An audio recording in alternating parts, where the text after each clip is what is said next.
Peu de gens imagineraient qu'une île géante et gelée, plus grande que des pays comme le Mexique, mais avec moins d'habitants qu'un petit village et dépendante de l'aide extérieure, soit aujourd'hui l'un des territoires les plus chers et les plus convoités de la planète. Dans cette nouvelle vidéo de Monde sans censure, nous voyageons au Groenland, la plus grande île du monde. Une région sans route, où les gens se déplacent en avion ou en hélicoptère, et que les puissants veulent aujourd'hui acheter pour les trésors qu'elle cache sous sa glace. Une terre d'iceberg aussi haut que des gratte-ciel et de villages qui ont survécu pendant des siècles dans l'une des régions les plus froides de la planète, grâce à des traditions millénaires, à leur extrême hospitalité et à leur mode de vie dans des maisons faites de glace. Soyez attentifs, car au cours de ce voyage, vous découvrirez le véritable prix du Groenland et pourquoi il est devenu l'un des territoires les plus convoités de la planète. C'est parti! Le Groenland est une immense île située à l'extrême nord de la Terre, dans le cercle polaire arctique, entre l'océan Atlantique et l'océan Arctique. Ce vaste territoire glacé est l'une des zones les plus inexplorées, avec d'immenses régions recouvertes de glace qui n'ont jamais été foulées par l'homme. Son immensité abrite des forêts gelées, des fjords imposants et une couche de glace qui recouvre presque toute sa surface. C'est un monde glacé, une île glacée, mais pas n'importe laquelle. C'est la plus grande île du monde et aussi un monde à part. Un endroit aussi étrange que le nom qui le définit, car cette immense région de la planète n'a pas grand-chose à voir avec ce que son nom suggère. Le nom Groenland vient du terme Grönland, utilisé en vieux norrois, dont la traduction moderne serait « terre verte » ou « Greenland ». Cependant, cet endroit n'a pas grand-chose de vert, car aujourd'hui, la majeure partie du Groenland reste recouverte de glace et de neige pendant presque toute l'année. Selon certaines sagas nordiques, il existe un passage peu cité et entouré de mystères, connu sous le nom de Fragment de Skarvheim. Un texte dont il ne reste que peu de références et dont l'authenticité fait encore l'objet de débats parmi les historiens, mais qui décrit une idée troublante. Le nom du Groenland ne serait pas né pour refléter la réalité du territoire, mais pour la transformer dans l'esprit de ceux qui l'entendaient. Une terre verte dans son nom mais blanche et hostile dans la réalité, conçue comme une promesse plutôt que comme une description. Cette stratégie marketing est attribuée à Éric le Rouge, un navigateur viking aussi redouté qu'astucieux. Exilé d'Islande après plusieurs conflits violents, Éric cherchait non seulement un nouveau foyer mais aussi des partisans prêts à l'accompagner jusqu'au bout du monde connu. Pour y parvenir, il comprit quelque chose d'essentiel. En ces temps de peur et de glace, un nom peut être plus puissant que la vérité. Appeler Terre Verte une île gelée fut peut-être le premier grand acte de persuasion de l'histoire de l'Arctique. Un nom destiné à perdurer pendant des siècles, même s'il ne reflétait en rien sa réalité inhospitalière. Et même si, aujourd'hui comme autrefois, le Groenland est beaucoup plus blanc que vert, cet ancien sortilège continue de fonctionner. Des siècles plus tard, il continue de susciter le désir, l'ambition et la curiosité, comme si sous sa glace battait encore une promesse que le monde n'a cessé de poursuivre.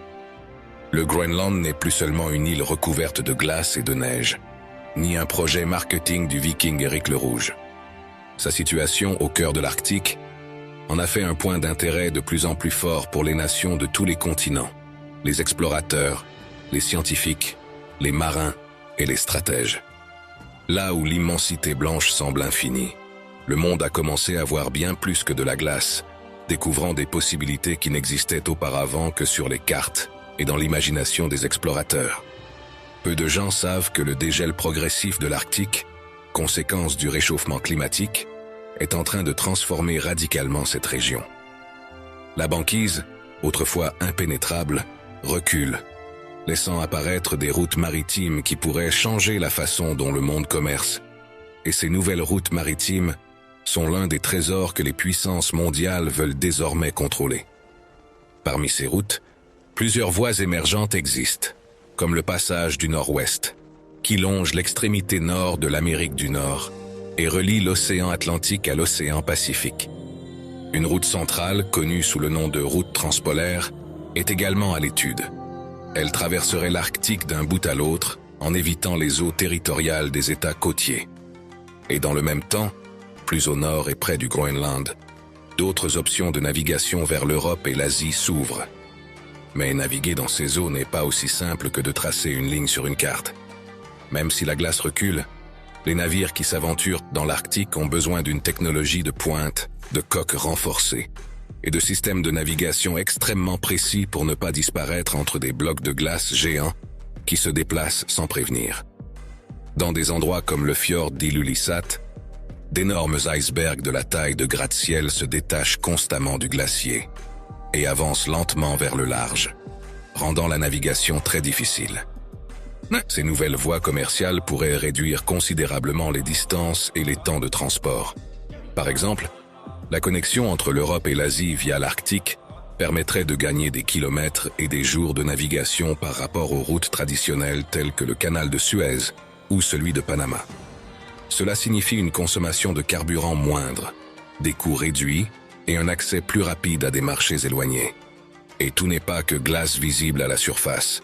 Dans des zones telles que la baie de Disco, de nombreux marins décrivent la sensation inquiétante de naviguer entouré de montagnes de glace flottantes, avec des courants imprévisibles et des fragments cachés sous l'eau.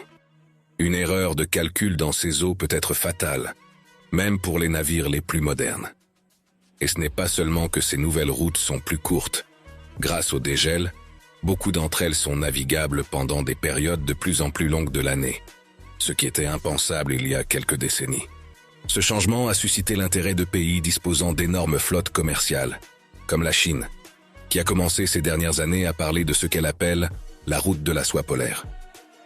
Une voie maritime potentielle qui, tirant parti de la fonte des glaces dans l'Arctique, permettrait de relier l'Asie et l'Europe de manière plus directe, en raccourcissant les distances et les temps de navigation.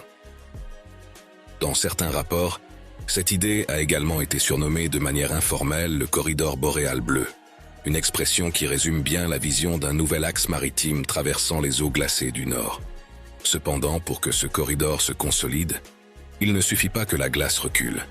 Il faut également que la technologie navale progresse, que les navires soient prêts à naviguer dans des conditions extrêmes, et que, dans ces eaux, la coopération internationale, ou la concurrence, soit de plus en plus intense. Mais la Chine n'est pas la seule à observer attentivement. La Russie considère également l'Arctique comme une autoroute maritime naturelle et investit dans des infrastructures le long de la route maritime du Nord, qui longe sa côte arctique et offre déjà aujourd'hui une alternative réelle aux routes traditionnelles pour les marchandises à destination de l'Asie et vice-versa. Mais comme vous le verrez, tout ne tourne pas autour du trafic maritime ou commercial. Le Groenland occupe une position clé entre les continents, ce qui en fait également un enclavement naturel pour le contrôle, la surveillance et la logistique dans la région arctique. Cet intérêt n'est pas politique ni une lutte de pouvoir. Il reflète également une économie mondiale qui se tourne de plus en plus vers le nord, à la recherche de nouvelles routes, de nouvelles possibilités et de nouvelles opportunités pour connecter le monde. Et à mesure que ces routes émergent, la présence de navires, de scientifiques et de bateaux de recherche qui ne se seraient jamais aventurés aussi loin auparavant se développe également. L'Arctique n'est plus un désert blanc impossible à traverser pour la navigation moderne. Il commence à devenir une mer pleine de mouvements, d'activités et d'avenir. Ainsi, le Groenland n'est plus simplement une île isolée. C'est un point de rencontre entre la nature extrême et les possibilités du nouveau monde qui s'annonce. Un nouveau monde qui a toujours été là, caché sous des kilomètres de glace, ou du moins depuis que le Groenland s'est formé sur le globe terrestre. Pendant des millénaires, cette immense île glacée a gardé en silence certains des trésors les plus convoités de la planète, parmi lesquels les terres rares, un ensemble de minéraux peu connus du grand public, mais absolument essentiels au monde moderne. Les terres rares ne sont pas rares parce qu'elles sont peu abondantes, mais parce qu'elles sont difficiles à extraire et à traiter. Elles sont pourtant indispensables à la fabrication des téléphones portables, des ordinateurs, des batteries de voitures électriques, des satellites et, de plus en plus, au développement de l'intelligence artificielle. Sans ces minéraux, une grande partie de la technologie que nous utilisons quotidiennement cesserait tout simplement de fonctionner. C'est là que le Groenland suscite à nouveau l'intérêt du monde entier, car son sol gelé recèle d'importants gisements de ces minéraux stratégiques, encore peu exploités. À mesure que la glace recule et que la technologie progresse, leur exploitation devient de plus en plus viable. Et dans un monde de plus en plus numérisé, celui qui contrôle l'approvisionnement en terres rares contrôle, en partie, l'avenir technologique. Des véhicules électriques aux serveurs qui soutiennent le cloud et les systèmes d'intelligence artificielle, une grande partie de la technologie moderne dépend d'une chaîne invisible de matériaux stratégiques. Dans le cas du Groenland, les études géologiques indiquent un potentiel particulièrement important en néodyme, accompagné d'autres terres rares lourdes telles que le dysprosium ou le terbium, essentielles à la fabrication d'aimants à haut rendement. Ces ressources, qui jusqu'à récemment étaient pratiquement inaccessibles sous la glace, suscitent aujourd'hui un intérêt croissant. Dans un contexte où la Chine concentre une grande partie de l'approvisionnement mondial en terres rares, la sécurisation de sources alternatives est devenue une priorité pour les autres puissances. C'est pourquoi, à l'ère dominée par la numérisation et l'intelligence artificielle, celui qui contrôle l'accès à ces minéraux contrôle non seulement les ressources, mais aussi la capacité de construire l'avenir technologique. Et le Groenland silencieux et recouvert de glace recèle sous sa surface certains des matériaux les plus décisifs du siècle qui commence. C'est pourquoi les États-Unis observent et convoitent le Groenland avec un intérêt particulier. Non seulement en raison de sa position géographique ou de ses routes maritimes émergentes, mais aussi parce que garantir l'accès aux terres rares est essentiel pour conserver son leadership dans des secteurs tels que l'intelligence artificielle, les centres de données, les énergies renouvelables et les technologies grand public. En effet, bon nombre des grands centres de données qui alimentent le cloud et l'intelligence artificielle consomment d'énormes quantités d'énergie et nécessitent des composants fabriqués à partir de ces minéraux. Il est intéressant de noter que certains experts considèrent que l'avenir de l'intelligence artificielle ne se décidera pas seulement dans les laboratoires ou les serveurs, mais aussi dans des endroits reculés comme cette immense île gelée, une île où l'énergie renouvelable est omniprésente et où le sous-sol recèle les matériaux nécessaires à la construction de la technologie de demain. C'est pour toutes ces raisons que cet endroit, considéré pendant des siècles comme une terre inhospitalière et isolée, commence à se profiler comme un élément discret, mais fondamental, du monde à venir. Peu de gens savent que le Groenland n'est pas un pays indépendant.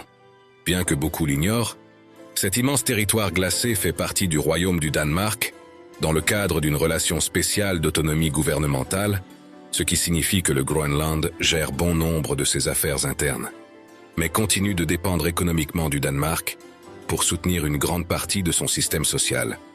Contrairement à ce que l'on pense généralement d'un pays appartenant au Danemark, le Groenland ne fait pas partie de l'Union européenne, puisqu'il a quitté la communauté européenne il y a plusieurs décennies, bien qu'il maintienne des accords spéciaux et continue de recevoir des aides économiques tant du Danemark que de l'Europe. Ces aides sont essentielles pour que l'île et ses habitants puissent maintenir les services de base, les infrastructures et l'emploi dans un territoire où tout coûte plus cher et où tout est plus difficile. Comme vous pouvez l'imaginer, l'économie groenlandaise est limitée et très spécifique. Sa principale source de revenus est la pêche, en particulier celle des crevettes et des poissons arctiques, suivie par les emplois publics et les petites activités locales. Parmi ces activités, il existe même un métier aussi particulier que celui de chasseur d'iceberg pour la navigation et les ports, chargé de surveiller, d'identifier et de signaler les gros blocs de glace qui peuvent mettre en danger les ports, les routes maritimes ou les petites communautés côtières. Un métier discret mais essentiel dans un territoire où la glace bouge constamment et peut devenir une menace réelle.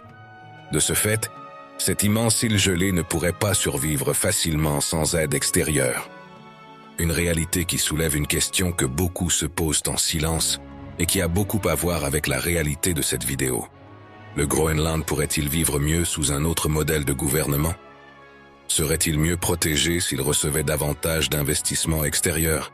Ces questions ne sont pas une affirmation, mais une réflexion sur une île dotée d'une richesse naturelle énorme, d'une population très réduite et d'une réalité souvent extrême, à l'image de son climat. Le quotidien au Groenland est marqué par un froid glacial. Pendant une grande partie de l'année, les températures sont extrêmes, avec des hivers longs, sombres et très rigoureux. Le froid n'est pas occasionnel, mais la norme, et pourtant, la vie continue. La capitale du Groenland s'appelle Nuuk.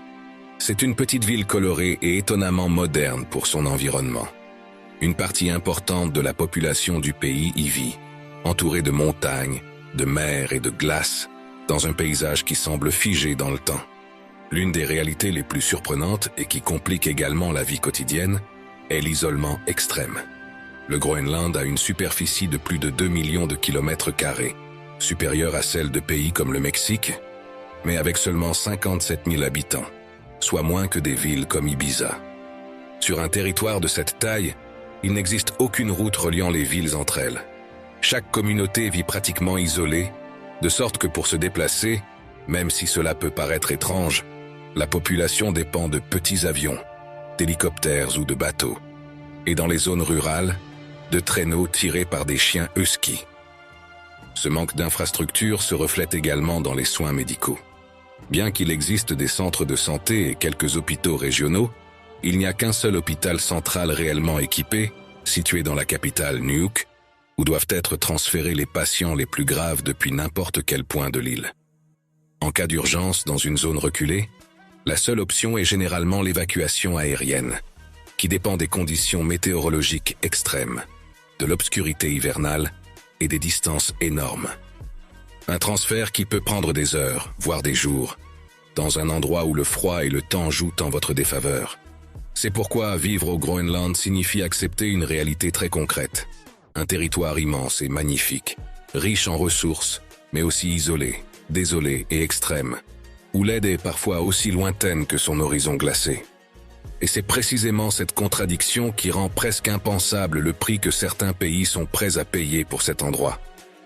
Une valeur colossale que vous allez bientôt découvrir, mais seulement après avoir compris qui sont les Inuits et à quoi ressemble réellement le territoire qu'ils habitent. Car ici, la nature n'est pas un décor, elle est la protagoniste. Les icebergs qui flottent au large des côtes groenlandaises peuvent atteindre plus de 100 mètres de haut, des dimensions comparables à celles d'immeubles de plusieurs étages. De véritables gratte-ciel de glace qui se déplacent lentement sur la mer, silencieux, imposants et aussi beaux que dangereux. Pendant une grande partie de l'année, le ciel du Groenland offre également à ses habitants l'un des spectacles les plus impressionnants de la planète, les aurores boréales.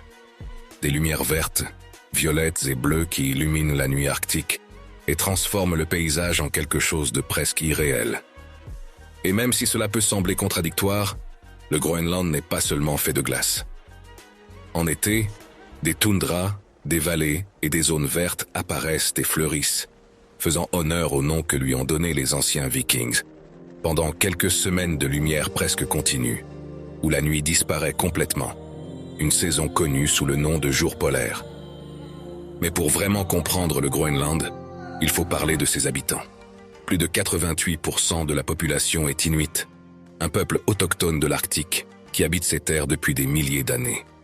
Le reste de la population est principalement d'origine européenne, surtout danoise. Le terme « Esquimau » a été utilisé historiquement par les peuples extérieurs pour désigner ces communautés, mais il peut aujourd'hui être considéré comme péjoratif. En revanche, le terme « Inuit » est celui qu'ils utilisent pour s'identifier, et dans leur propre langue, il signifie littéralement « personne ». Et maintenant, voici quelque chose que presque personne ne sait. Selon la signification du mot « Inuit », il ne définit pas une race, mais simplement une personne. Cela signifie que, d'une certaine manière, vous êtes aussi un Inuit. Un Inuit qui, je l'espère, est actuellement surpris et apprécie ce voyage au Groenland. Si cette découverte vous a surpris, c'est le moment idéal pour nous laisser un « j'aime » et rejoindre Monde sans censure. Comme vous pouvez le constater ici, nous ne faisons pas de vidéos rapides et ne répétons pas ce qui existe déjà sur Internet. Ici, nous faisons des recherches, nous voyageons et nous vous racontons le monde avec curiosité et sans filtre. Activez donc la cloche et rejoignez cette communauté pour ne manquer aucun des voyages que nous partageons chaque semaine. Pour en revenir aux Inuits comme ils sont majoritaires, bien que le danois soit la langue officielle, la langue la plus parlée au Groenland est le groenlandais, une langue inuite avec de multiples dialectes. Les Inuits sont arrivés au Groenland depuis l'Alaska et la Sibérie il y a des milliers d'années, traversant des régions glacées pendant la dernière glaciation. Ils ont appris à survivre dans l'un des environnements les plus hostiles de la planète grâce à la coopération, à l'ingéniosité et au respect de la nature. Traditionnellement, leur alimentation comprenait de la viande crue de phoque, de baleine ou de poisson, car leur environnement ne leur fournissait pas suffisamment de bois pour cuisiner. C'est pourquoi d'autres peuples ont commencé à les appeler « mangeurs de viande crue », une étiquette externe qui ne définissait pas leur culture, mais leurs conditions de survie. Aujourd'hui encore, de nombreux Inuits continuent de consommer de la viande crue dans le cadre d'une tradition ancestrale profondément liée à leur environnement et à leur histoire. Dans certaines communautés inuites, il existait des pratiques culturelles qui surprennent aujourd'hui beaucoup de gens, comme l'échange d'épouses, connu sous le nom de tussussisut. Il ne s'agissait pas d'une coutume généralisée ou permanente, mais d'un geste exceptionnel lié à l'hospitalité, à la survie dans un environnement extrême et à la faible densité de population. Ces pratiques reposaient toujours sur le consentement des personnes concernées et ne faisaient pas partie de la vie quotidienne de toutes les communautés. Cependant, dans leur contexte traditionnel, refuser une telle invitation pouvait être interprété comme un manque de respect, non pas tant envers le couple, mais envers la communauté qui l'offrait comme symbole de confiance et d'alliance. Cela ne signifiait pas qu'il était impossible de dire non, mais le faire pouvait rompre des équilibres sociaux très délicats dans des endroits où la coopération était essentielle à la survie. Il s'agissait donc moins d'une obligation que d'une norme sociale implicite, difficile à contourner sans conséquences culturelles. Il existe un dicton groenlandais qui résume bien cette façon ancestrale de comprendre la vie. Quand les corbeaux deviendront blancs, une expression qui équivaut à dire jamais. Un dicton qui, dans le contexte de ces traditions, reflète comment, dans un monde régi par la glace, l'isolement et la survie, même ce qui semble impossible peut finir par arriver. Aujourd'hui, ces pratiques appartiennent presque entièrement au passé et font partie de l'héritage culturel inuit, plutôt que de la vie moderne au Groenland, mais elles restent un reflet puissant de la capacité d'adaptation de la culture humaine, lorsque la vie dépend littéralement des autres. Un autre aspect fascinant de la vie inuite est celui de leurs maisons de glace, les célèbres igloos. Ces constructions ne sont pas nées d'une préoccupation esthétique, ni d'un besoin de refuge improvisé, mais d'une solution intelligente à l'un des environnements les plus extrêmes de la planète. Pendant des milliers d'années, les Inuits ont observé leur environnement et ont appris à utiliser le seul matériau toujours disponible, la neige. Les igloos sont construits avec des blocs de neige compacts et non de glace solide. Cette neige contient des millions de petites bulles d'air emprisonnées à l'intérieur qui agissent comme un puissant isolant thermique. Grâce à ce principe, le froid extérieur ne pénètre pas facilement et la chaleur générée à l'intérieur est conservée de manière étonnamment efficace. La forme en dôme de l'igloo n'est pas le fruit du hasard. Cette conception répartit le poids de manière uniforme et réduit la surface exposée au vent, ce qui le rend particulièrement résistant aux tempêtes et au froid extrême. De plus, l'entrée est généralement située à un niveau inférieur à la zone de repos, ce qui permet à l'air froid de rester en bas, tandis que l'air chaud s'accumule en haut. À l'intérieur, la simple chaleur corporelle des personnes, associée aux petites lampes à graisse animale traditionnellement utilisées, peut faire monter la température de manière notable. Ainsi, alors que les températures extérieures peuvent atteindre près de 50 degrés sous zéro, l'intérieur de l'igloo peut rester autour du point de congélation, voire légèrement au-dessus. Cette différence thermique, qui peut dépasser 60 degrés Celsius entre l'intérieur et l'extérieur, fait de l'igloo une véritable prouesse d'ingénierie naturelle. Un exemple parfait de la façon dont l'ingéniosité humaine, lorsqu'elle observe et comprend la nature, peut créer des abris efficaces même dans les endroits les plus inhospitaliers de la planète. Comme vous pouvez le constater, Tout au Groenland est question d'adaptation, d'ingéniosité et de survie. Maintenant que vous savez comment on vit réellement sur cette île glacée, avant de connaître son prix, nous en profitons pour vous poser la question suivante. Combien pensez-vous que devrait valoir le Groenland? Si vous aviez tout l'argent du monde, combien seriez-vous prêt à payer pour l'acheter? Pensez-vous qu'un pays devrait pouvoir l'acheter? Ou préférez-vous qu'il reste intact, même si cela implique de dépendre de l'aide extérieure? Mettez la vidéo en pause et laissez-nous votre avis dans les commentaires. Votre réponse en dit beaucoup plus que vous ne l'imaginez, et ce sera formidable de nous faire une idée collective de la façon dont nous voyons le monde. Et maintenant, soyez attentifs, car après avoir découvert la vie, les habitants et la dureté de cette île, il est temps de parler de chiffres, d'argent, et de ce que pourrait réellement coûter l'île la plus convoitée de la planète. Il n'est pas facile de fixer le prix du Groenland. Nous ne parlons pas d'une maison, d'une entreprise ou d'une ville, mais de la plus grande île du monde, d'une région aux ressources presque infinies, peuplée d'êtres humains, dotée d'une culture et de traditions, d'infrastructures, de mers, de glaces et d'une position stratégique unique au monde. Cependant, ce n'est pas la première fois que quelqu'un tente de lui attribuer une valeur monétaire. L'idée d'acheter le Groenland est sur la table depuis des décennies. Dès 1946, après la Seconde Guerre mondiale, les États-Unis ont offert au Danemark 100 millions de dollars de l'époque, en or, pour l'île. Ajustée à l'économie actuelle, cette offre équivaudrait à environ 1300 millions de dollars. Après cette offre, le Danemark a immédiatement rejeté la proposition. Des décennies plus tard, en 2019, l'idée a refait surface lorsque le président américain de l'époque a publiquement suggéré la possibilité d'acheter le Groenland. Bien que beaucoup aient pris cela pour une plaisanterie, le débat a été relancé dans le monde entier. Quelle serait la valeur réelle de cette île, si l'on mettait un prix sur tout ce qu'elle contient? Pour mieux comprendre, certains analystes ont fait des comparaisons historiques.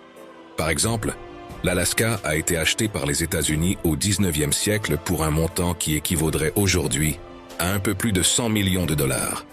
Le Groenland est encore plus grand que l'Alaska et possède des ressources qui n'étaient même pas connues à l'époque. Sa valeur serait donc incomparablement plus élevée. Les estimations modernes varient considérablement en fonction des éléments pris en compte. Certaines estimations prudentes, basées uniquement sur le territoire et la population, évaluent la valeur du Groenland à plusieurs dizaines de milliards de dollars. D'autres analyses plus larges, qui incluent les ressources minérales, l'énergie, l'eau douce et les futures routes maritimes, élèvent ce chiffre à plusieurs centaines de milliards de dollars. Si l'on considère exclusivement les ressources minérales stratégiques, telles que les terres rares, les métaux critiques et les réserves énergétiques potentielles, certaines estimations ont même évoqué des valeurs supérieures à 1 billion de dollars. Non pas parce que cet argent va apparaître demain, mais parce que les ressources existent et pourraient être exploitées pendant des décennies, voire des siècles. Pour mettre les choses en perspective, l'économie actuelle du Groenland est modeste. Son produit intérieur brut n'atteint que quelques milliards de dollars par an et dépend largement de l'aide extérieure, comme vous l'avez constaté au cours de ce voyage. Cela montre l'énorme différence entre ce que l'île produit aujourd'hui et ce qu'elle pourrait valoir à l'avenir. Un autre élément clé est le coût de l'entretien du Groenland. Il ne suffit pas d'acheter le territoire. Il faudrait investir d'énormes sommes d'argent dans les infrastructures, les services publics, la santé, les transports, la défense et l'adaptation aux conditions climatiques extrêmes. Certaines estimations internes font état de centaines de milliards de dollars supplémentaires au fil du temps, rien que pour entretenir cette immense île. Des idées curieuses ont même circulé, comme celle de compenser directement les habitants par des paiements annuels de plusieurs milliers de dollars par personne, ce qui représenterait une dépense relativement faible par rapport à la valeur totale du territoire. Mais cela n'a jamais été une proposition officielle.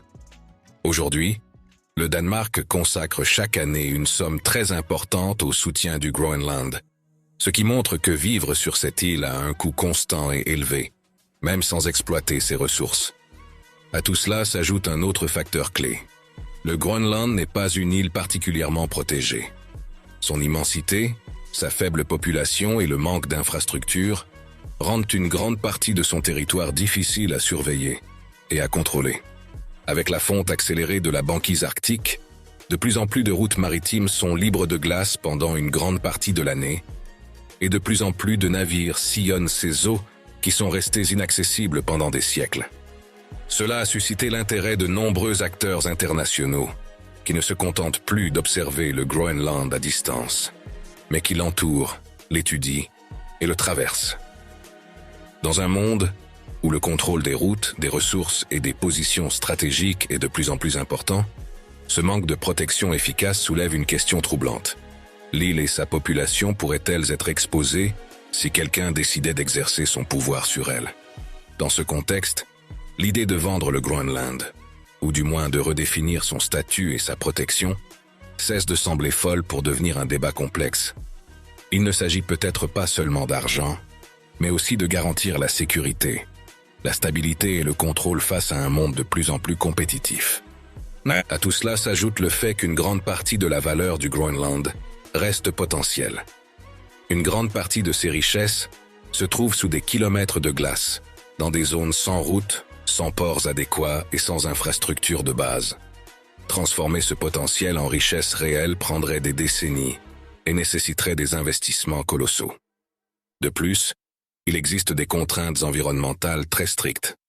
L'exploitation à grande échelle du pétrole, du gaz ou des mines est limitée, ce qui rend encore plus difficile l'estimation de son prix réel et de son avenir. Le Groenland représente à la fois une immense promesse et une énorme responsabilité.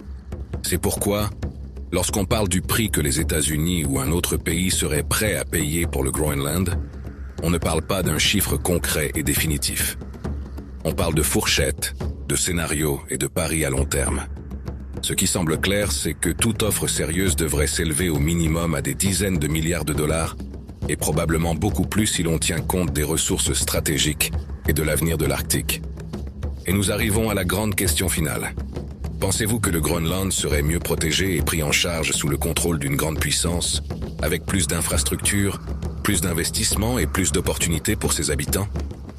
Ou pensez-vous qu'il vaut mieux que les choses restent telles qu'elles sont, en préservant sa culture et son identité, sa nature et son mode de vie, même si cela implique des limites et une dépendance à l'aide extérieure?